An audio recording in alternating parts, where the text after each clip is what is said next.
पर मैं ये कह सकता हूँ जिसको भी पार्टी टिकट देगी वो चुनाव जीतेंगे। दिल्ली में हमारा वोट प्रतिशत तो बढ़ा है, कभी कभी झूठ भी कुछ दिन के लिए चल जाता है। अब आप देखिएगा दिल्ली में पिछले 8 साल में एक अस्पताल नहीं बना। आप 200 यूनिट दे करके और किसी के सारे हितों पर डाका डालें। उत्तर प्रदेश की जनता, गाजियाबाद की जनता बहुत जागरूक है। गुजरात के तो नतीजों ने बता दिया है कि वहाँ की जनता ने सरकार के पक्ष में मतदान किया। उसकी कीमत कोई आम आदमी पार्टी अदा नहीं कर रही है। हम 17 के 17 निगम जीतेंगे, अधिकतम 150 से ज़्यादा हम नगर पालिकाएँ जीतेंगे और नगर पंचायत भी ज़्यादातर हम जीतेंगे।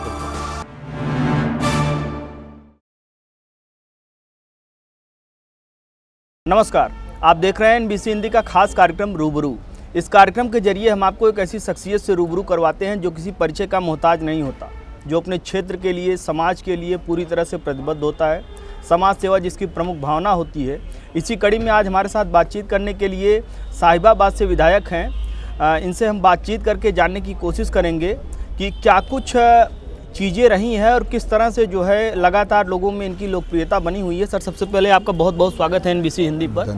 और सर, जानना चाहेंगे सबसे पहले कि लगातार जो है लोगों का भरोसा मिल रहा है, आप यहाँ से जो है मिलने हैं, तो किस तरह से लगातार दूसरी बार चुनाव आप लड़े हैं और दोनों बार लगातार जनता का भरोसा मिला है, तो कितना लोगों के बीच में सब सारी चीज़ें बनी हुई जिससे लगातार लोगों का भरोसा मिल रहा है आपको? तीसरी बार हूँ मैं, थर्ड टाइम विधायक हूँ और पहली बार 2007 में बना था। यानी उस टाइम पे बीजेपी की लहर भी नहीं थी उस टाइम? हाँ, उस वक्त 50 MLA जीते थे पूरी जी। पर मैं पहली बार बना था। कार्यकर्ताओं का प्यार है, कार्यकर्ताओं का लगाव है और पार्टी की लोकप्रियता है। यही कारण जी। प्रत्याशी का भी अपना रहता है, तो उस नाते जितना संभव हो सकता है भाजपा के कार्यकर्ता के नाते क्षेत्र में रहते हैं, काम करते हैं, लोगों के बीच रहने का प्रयास करते हैं जी। इतना ही है अपना। और साथ ही साथ में यहाँ के तमाम जैसे निकाय चुनाव को लेकर तमाम काउंसलर्स जो सिटिंग काउंसलर्स हैं उनसे भी बातचीत होती रहती है, तो उन जो भी आपके क्षेत्र के काउंसलर्स हैं आपकी बड़ी तारीफ़ करते हैं कि विधायक जी बहुत दूसरे हिसाब से सब सारी चीज़ें, मतलब बिल्कुल ऐसा लगता ही नहीं कि एक MLA की तरह, एक बल्कि बड़े भाई की तरह ट्रीट करते हैं। तो किस तरह से देखते हैं सर? हम लोग जितनी सरलता से रहेंगे उतना ही अच्छा है। और मैं विधायक हूँ, वो पार्षद हैं तो हम सब जनप्रतिनिधि ही जनता के काम के लिए बने हैं, तो आपस में एक दूसरे का मान सम्मान और स्नेह होना चाहिए। मेरी तो यही धारणा है। मैं भी प्रयास करता हूँ और वो भी, सब लोग अच्छे तरीके से क्षेत्र में काम करते हैं पार्टी के कार्यकर्ता के रूप में, जनप्रतिनिधि के रूप में, तो बना रहता है। ऐसा हमारा कहीं कहीं विवाद होता नहीं है। अभी हाल ही में सर विधानसभा सत्र समाप्त हुआ है, तो सदन में जो कुछ भी चर्चाएं हुई होंगी, सब सारी चीज़ें हुई इस बार सदन एक दिन ही ठीक से चला। एक दिन तो कंडोलेंस थी जी और एक ही दिन चला। अनुपूरक बजट जो थे जी 33,000 करोड़ के आसपास के थे लगभग, वो ही पास किए और इसके अतिरिक्त कोई चर्चा नहीं हो पाई। तो आगे सर क्या कुछ तैयारियां हैं, क्योंकि निकाय चुनाव बिल्कुल नज़दीक है, टिकटों का बंटवारा और ये सब तमाम चीज़ें हैं, इसके अलावा और भी तमाम लोग आपसे मिलते होंगे और सब सारी चीज़ें होती नहीं, होंगी। स्वाभाविक है, निकाय का चुनाव है तो सभी कार्यकर्ता अपेक्षा रखते हैं जी कि भाई उनको अवसर मिले।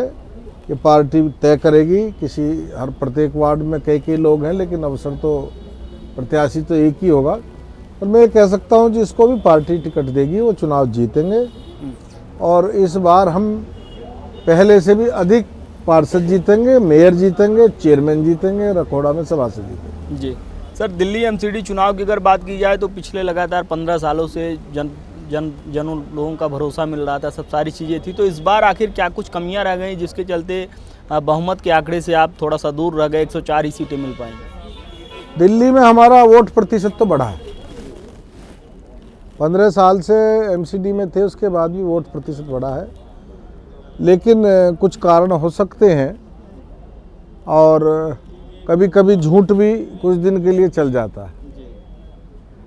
भारतीय जनता पार्टी सत्य है, झूठ पर आधारित राजनीति नहीं करते, विकास की राजनीति करते हैं। फ्री बांटने का जो एक सिस्टम चला है वो देश के लिए अच्छा नहीं है।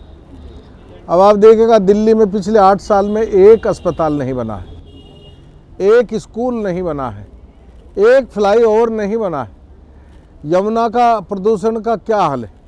प्रदूषण से हम कुछ टेक्निकल और तरीके से वैज्ञानिक रूप से जब ज़्यादा प्रदूषण होता है उससे हम किस प्रकार उसको कम कर सकते हैं, इस पर कोई प्रयास दिल्ली सरकार नहीं कर रही है। तो ऐसा कैसे चलेगा। आप 200 यूनिट दे करके और किसी के सारे हितों पर डाका डालें, ये अच्छा लोकतंत्र के लिए ना ठीक है ना किसी राज्य के लिए ठीक है। उत्तर प्रदेश की जनता, गाजियाबाद की जनता बहुत जागरूक है और वो देश के, प्रदेश के, शहर के विकास के साथ चलती है। उसी का नतीजा है कि तमाम विधायक, सांसद, मेयर, चेयरमैन और पार्षद सब बीजेपी के यहाँ जीतते हैं और अब भी जीतेंगे, पहले से अधिक वोटों से जीतेंगे। साथ ही साथ में सर बात करना चाहेंगे कि अगर मान लीजिए गुजरात चुनाव की अगर बात की जाए तो पहले से ज़्यादा जो है लोगों का भरोसा मिला, पहले से ज़्यादा सीटें निकल कर सामने आई। कांग्रेस का जनाधार धीरे धीरे और वहाँ पर कम हुआ। कहीं न कहीं आम आदमी पार्टी जो है अपनी कुछ सीटें, 2-4 सीटें, 5 सीटें बचाने में कामयाब रही। साथ ही साथ में आम आदमी पार्टी का एक ये भी दावा है कि पंजाब चुनाव और उसके अलावा और भी जगहों पर जो चुनाव परिणाम आ रहे हैं उनके आधार पर आम आदमी पार्टी लगातार दावा कर रही है। कांग्रेस का जो वोट बैंक है वो पूरी तरह से आम आदमी पार्टी में उसका विलयन हो रहा है। और हिमाचल चुनाव की अगर बात की जाए तो हिमाचल चुनाव में कांग्रेस ने जो है हिमाचल प्रदेश के लोगों का भरोसा जीता।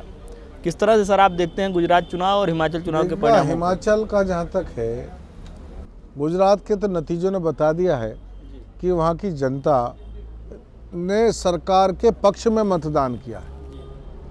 भारी मतदान हुआ है, सरकार के पक्ष में हुआ है। इतने भारी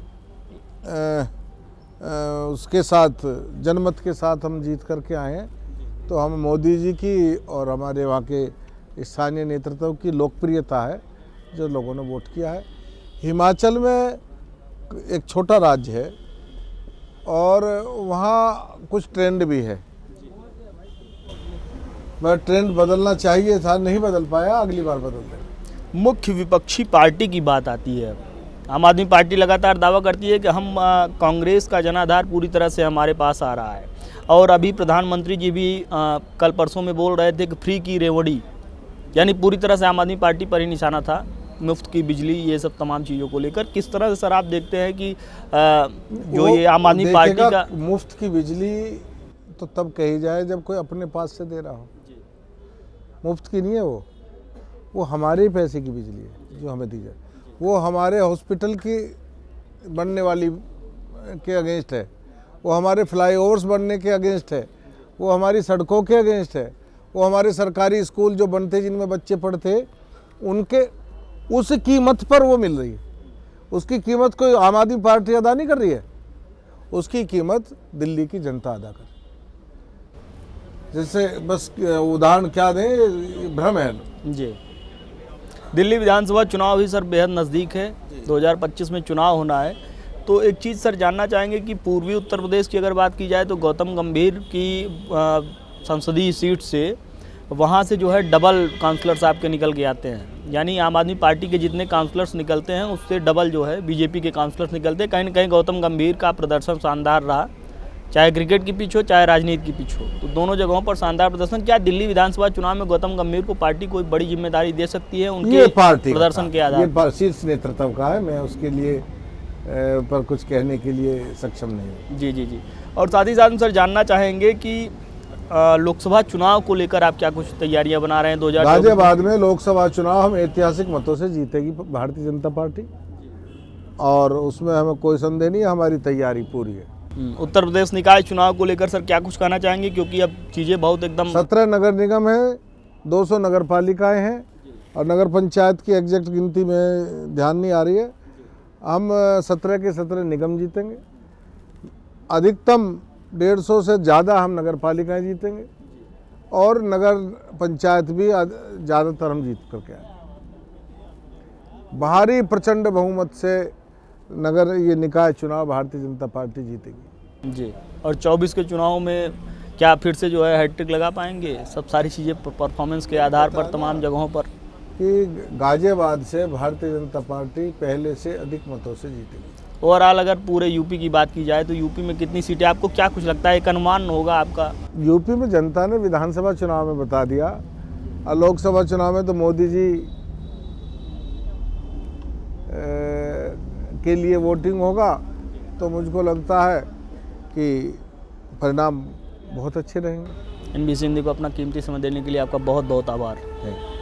तो ये थे हमारे साथ साहिबाबाद से विधायक। इनका साफ तौर पर कहना है कि विधानसभा चुनाव की अगर बात की जाए, चाहे गुजरात विधानसभा चुनाव की बात की जाए, चाहे हिमाचल प्रदेश में भले ही थोड़ा सा बहुमत के आंकड़े से कुछ दूरी भरे ही बनी हो, लेकिन इसके अलावा उत्तर प्रदेश निकाय चुनाव को लेकर इनका पूरा भरोसा है लोगों से और साथ ही साथ में अपने जनप्रतिनिधियों से कि उनके कामकाज के आधार पर जनता फिर से उनको भरोसे पर लेगी। देश दुनिया की तमाम बड़ी खबरों के लिए जुड़ रही है हमारे साथ। देखते रहिए NBC हिंदी।